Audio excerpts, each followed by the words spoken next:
Oke, Assalamualaikum warahmatullahi wabarakatuh. Di sini saya Arif Fajri dan Kayuda Tama akan menjelaskan tentang reprocessing data di Python. Di sini ada 5 jenis yang akan kita presentasikan, yaitu reprocessing data, linear regresi, logistic regression, KKN and decision tree, dan yang terakhir visualisasi data. Untuk yang pertama, kita akan menjelaskan pre-processing data yang akan dijelaskan oleh Alka Yudatama. Baik, saya Alka Yudatama. Kode dia ini menunjukkan proses eksplorasi dan preprosesan data dalam Python menggunakan Pandas and NumPy. Berikut adalah langkah-langkah utama yang dilakukan. Yang pertama, import library. Pandas untuk memanipulasi data dan analisis. NumPy untuk operasi numerik. Yang kedua, membaca dataset. Dataset diabetes CSP dimuat menggunakan pdread CSP seperti berikut.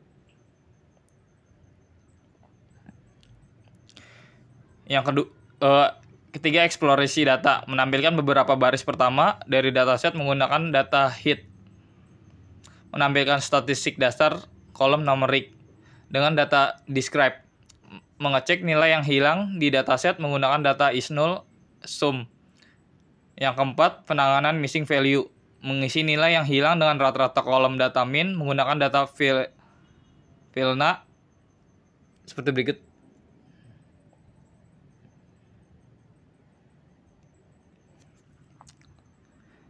Yang kelima, encoding fitur kategori. Pada dataset ini, fitur outcome sudah dalam bentuk numerik 0 dan 1.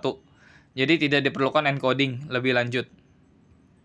Yang keenam, fitur scaling. Melakukan normalisasi pada data numerik menggunakan min max scaling.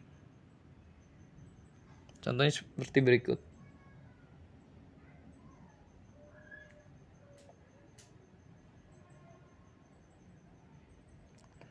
Yang ketujuh, tampilan data setelah processing menampilkan data yang telah dinormalisasi untuk melihat hasil processing. Baik, kita jalankan saja.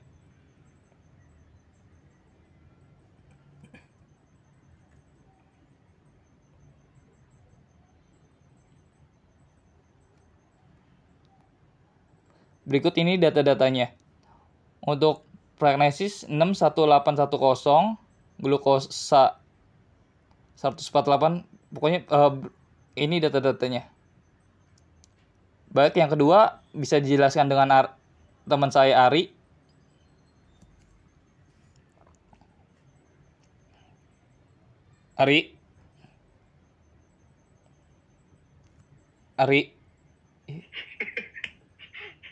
Baik, dilanjut yang kedua. wait. Kepencet anjing. Baik, dilanjut yang kedua, yaitu logistic regression. Bisa dilihat, kode di atas menunjukkan penerapan model logistic regression dari awal tanpa menggunakan library pembelajaran mesin seperti scikit-learn. Berikut adalah langkah-langkah yang dilakukan. Yang pertama adalah import library.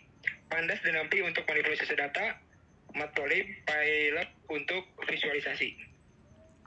Dan yang kedua, fungsi sigmoid. Fungsi sigmoid digunakan sebagai aktivasi dalam logistic regression, menghasilkan output antara 0 dan 1. Yang ketiga ada fungsi cost. Fungsi compute, cost menghitung log loss atau itu selama proses pelatihan. Yang keempat, fungsi gradient descent. Gradient descent memperbarui parameter model awake atau meminimalkan cost menggunakan algoritma gradient descent.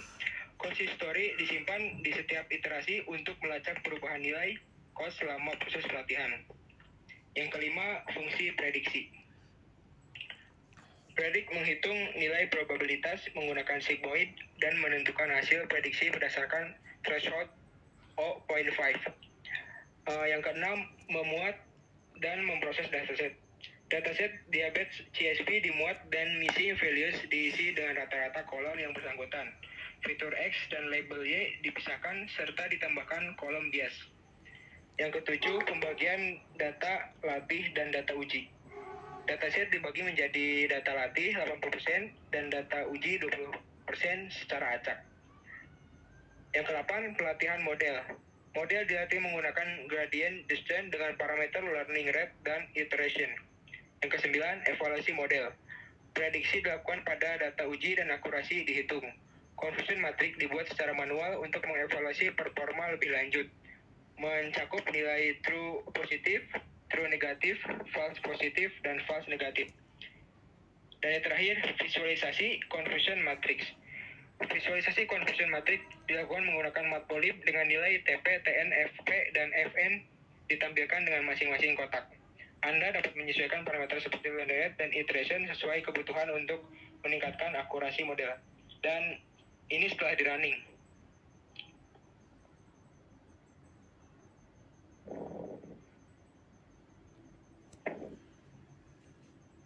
Baik, gambar ini menampilkan sebuah confusion matrix untuk model regresi logistik. Confusion matrix ini digunakan untuk mengevaluasi kinerja model klasifikasi, di mana sumbu X menunjukkan label prediksi dan sumbu Y menunjukkan label sebenarnya. Dalam confusion matrix ini ada 3 nilai yang ditampilkan. Yang pertama, true negatif 78, jumlah sampel yang diprediksi negatif dan sebenarnya negatif. Yang kedua, false positif, jumlah sampel yang diprediksi positif namun sebenarnya negatif. Dan yang ketiga, false negatif, jumlah sampel yang diprediksi negatif namun sebenarnya positif. Yang keempat, true positif, jumlah sampel yang diprediksi positif dan sebenarnya positif. Berdasarkan confusion matrix ini dapat diketahui bahwa model regresi logistik yang digunakan memiliki akurasi yang cukup baik dalam memprediksi label kelas, dengan lebih banyak sampel yang diprediksi dengan benar dibandingkan yang diprediksi salah. Dilanjutkan yang ketiga. Baik, saya lanjutkan untuk linear regresi.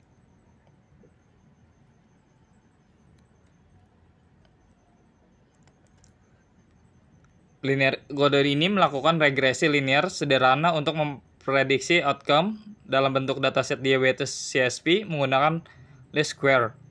Berikut adalah langkah-langkah yang dilakukan. Yang paling utama adalah import library, Pandas, NAPI, dan Metrolib untuk memanipulasi data dan visualisasi. Yang kedua, mean square error atau MSE. Menggunakan mean square error menghitung rata-rata kuadrat error antara nilai prediksi dan nilai sebenarnya yang menunjukkan seberapa besar error dari model. Yang ketiga, R-squared. Fungsi R-squared menghitung koefisien determinasi yang mengukur seberapa baik model menjelaskan variasi data target. Yang keempat, linear regresi dengan least square. Fungsi linear regresi menghitung parameter regresi weight menggunakan metode least square dengan rumus analitik. Nomor 5, memuat dan memproses dataset. Dataset diabetes CSP dimuat dan fitur X serta target Y dipisahkan. Outcome adalah kolom target sedangkan kolom lainnya adalah fitur. Kolom bias atau intercept ditambahkan pada X. Yang keenam, melatih model. Model dilatih menggunakan fungsi linear regression menghasilkan weight. Yang ketujuh, prediksi dan evaluasi model. Model memprediksi nilai target pada data latih. MSE dan R-squared dihitung untuk mengevaluasi performa model. Yang ke-8, visualisasi. Scatterplot menampilkan hubungan antara fitur pertama dan target asli, serta prediksi model ini memberikan gambaran mengenai kesesuaian prediksi model terhadap data asli pada fitur pertama. Baik, kita jalankan saja.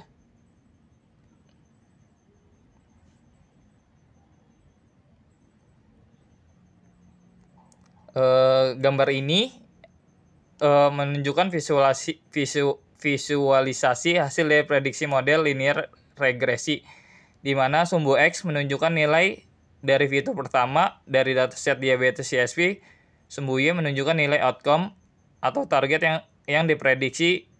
Dalam kasus ini adalah hasil dari model regresi. Pada pilot ini, titik berwarna biru menunjukkan true false atau nilai aktual dari target outcome. Titik berwarna merah menunjukkan predicate value atau hasil prediksi model. Dari visualisasi ini, kita bisa melihat bagaimana hasil prediksi model dibandingkan nilai sebenarnya dari data untuk fitur pertama. Idealnya prediksi akan mengikuti pola yang sama dengan nilai sebenarnya jika model bekerja dengan baik. Baik, untuk yang keempat, bisa dilanjutkan dengan teman saya. Baik, dilanjut yang keempat yaitu KKN and Decision Tree. Bisa dilihat, kode di atas melakukan regresi linear sederhana untuk memprediksi outcome dalam dataset diabetes CSP. Menggunakan least squares, berikut adalah langkah-langkah yang dilakukan. Yang pertama, seperti biasa, import library, pandas, NumPy, dan matplotlib, pyplot untuk manipulasi data dan visualisasi. Yang kedua, mean squared error atau MSE.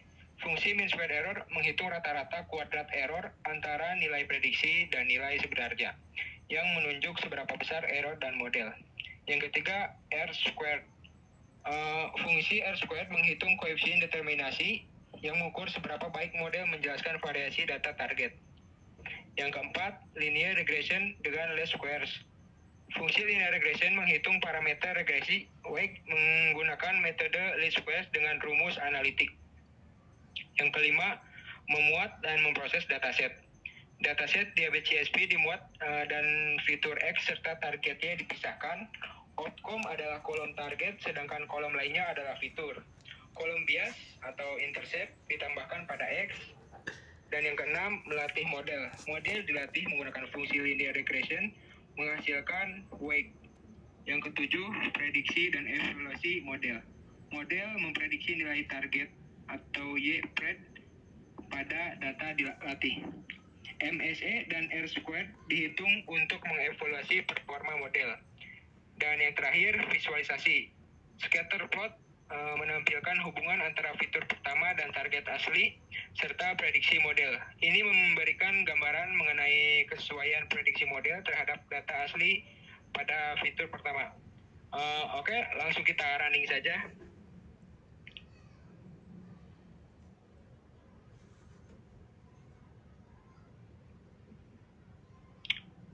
Nah, bisa dilihat gambar ini menunjukkan grafik batang yang membandingkan akurasi dari 3 model machine learning berbeda dengan judul perbandingan akurasi model. Ketiga model yang dibandingkan adalah KKN atau K-nearest neighbors, ditunjukkan dengan batang biru, memiliki akurasi sekitar 0,5 atau 65%. Yang kedua, Decision Tree, ditunjukkan dengan batang orange, memiliki akurasi sekitar 0,58 atau 58%.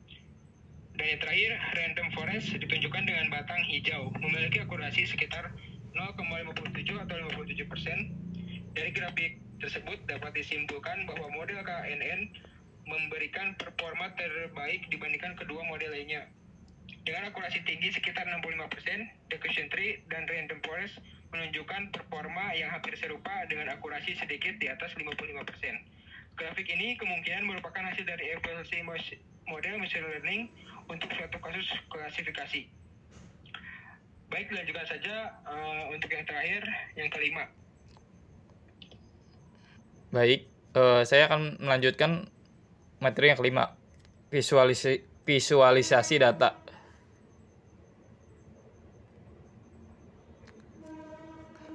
Kode ini mengimplementasikan 3 algoritma pembelajaran mesin klasik untuk klasifikasi dataset diabetes CSP. Yang pertama, KNN. Fungsi KNN menghitung jarak antara titik uji dan semua titik pelatih, kemudian memilih label paling sering muncul di antara K tetangga terdekat untuk memprediksi kelas. Yang kedua, Decision Tree. Fungsi Decision Tree membuat pohon keputusan sederhana yang tidak optimal. Ini memiliki fitur secara acak dan membelah data berdasarkan median dan fitur tersebut ke dalam pohon maksimum ditentukan oleh parameter max depth. Fungsi Predict Decision Tree melakukan prediksi dengan menavigasi pohon hingga mencapai daun.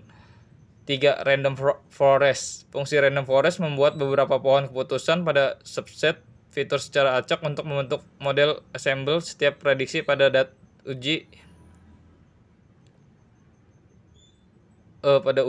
model ensemble setiap prediksi pada data uji dilakukan dengan agresi dari banyak pohon. Tahap kode 1. Membaca data. Dataset diabetes CSP dibaca di mana fitur X dan target dipisahkan. 2. Pembagian data. Dataset dibagi menjadi data latih 80% dan data uji 20%. 3. Pelatihan dan evaluasi model. Ketiga model dilatih dan diuji pada dataset. KNN dengan sama dengan 3. Decision tree dengan kedalaman maksimum 3. Random forest dengan 5 pohon kedalaman maksimum 3. Akurasi setiap model dihitung menggunakan akurasi score yang membandingkan prediksi dengan label yang sebenarnya. 4. Visualisasi hasil. Grafik batang menampilkan perbandingan akurasi dari ketiga model untuk memudahkan interpretasi. Baik, kita jalankan saja.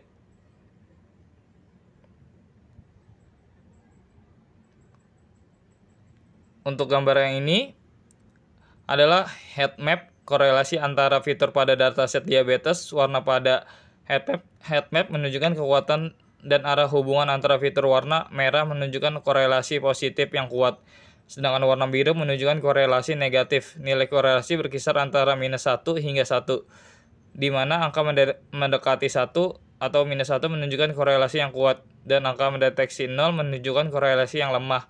Dengan heat map ini, Anda bisa melihat fitur mana yang saling berhubungan erat dan mana yang independen. Dan untuk gambar yang kedua, grafik batang yang menunjukkan distribusi data sebelum dilakukan processing data, kolom outcome. Grafik ini menampilkan frekuensi dari dua kelas pada data diabetes 0 dan 1. Angka 0 mungkin menunjukkan bahwa pasien tidak menderita diabetes, sementara angka 1 menunjukkan pasien yang menderita diabetes. Dari grafik terlihat bahwa jumlah pasien tanpa diabetes atau outcome sama dengan 0 lebih banyak daripada jumlah pasien dengan diabetes outcome sama dengan 1, menunjukkan keseimbangan kelas pada dataset ini. Baik, itu saja materi yang bisa kita sampaikan. Akan diteruskan oleh Ari. Ya, itulah setelah kalian disimak penjelasan dari kami, yaitu yang pertama pre-processing data, yang kedua klasifikasi menggunakan logistic regression, yang ketiga regresi menggunakan linear regression, yang keempat penggunaan algoritma alternatif, dan yang terakhir visualisasi data dari hasil model. Mungkin hanya itu yang bisa kami sampaikan. Mohon maaf atas kurang lebihnya. Terima kasih. Wassalamualaikum warahmatullahi wabarakatuh. Waalaikumsalam warahmatullahi wabarakatuh.